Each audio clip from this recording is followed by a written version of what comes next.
تمام دوستوں کو السلام علیکم۔ آج میں آپ کو چند اشعار سناتا ہوں جو باپ نے اپنے بیٹے کے بارے میں کہے۔ حضرت جابر بن عبداللہ رضی اللہ تعالی عنہ سے روایت ہے کہ ایک شخص رسول اکرم صلی اللہ علیہ وسلم کی خدمت میں حاضر ہوا اور شکایت کی کہ میرے باپ نے میرا مال لے لیا ہے۔ آپ صلی اللہ علیہ وسلم نے فرمایا کہ اپنے والد کو بلا کر لاؤ۔ اسی وقت جبرائیل علیہ السلام تشریف لائے اور رسول اللہ صلی اللہ علیہ وسلم سے کہا کہ جب اس کا باپ آ جائے تو اس سے پوچھئے کہ وہ کلمات کیا ہیں جو اس نے دل میں کہے ہیں، خود اس کے کانوں نے بھی ان کو نہیں سنا۔ جب یہ شخص اپنے والد کو لے کر پہنچا تو آپ صلی اللہ علیہ وسلم نے اس کے والد سے کہا کہ کیا بات ہے کہ آپ کا بیٹا آپ کی شکایت کرتا ہے، کیا آپ چاہتے ہیں کہ اس کا مال چھین لیں؟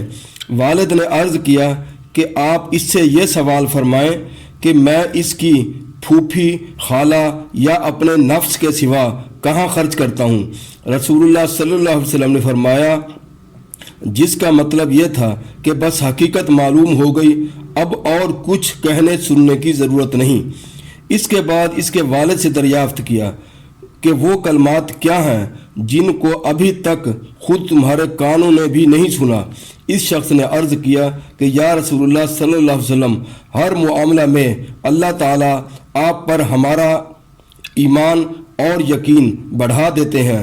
جو بات کسی نے نہیں سنی اس کی آپ کو اطلاع ہو گئی، جو ایک معجزہ ہے۔ پھر اس نے عرض کیا کہ یہ ایک حقیقت ہے کہ میں نے چند اشعار دل میں کہے تھے جن کو میرے کانوں نے بھی نہیں سنا۔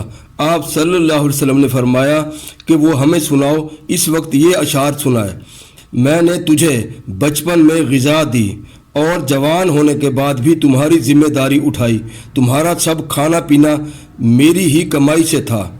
جب کسی رات میں تمہیں کوئی بیماری پیش آ گئی تو میں نے تمام رات تمہاری بیماری کے سبب بیداری اور بے قراری میں گزاری، گویا کہ تمہاری بیماری مجھے ہی لگی ہے، تمہیں نہیں، جس کی وجہ سے میں تمام شب روتا رہا۔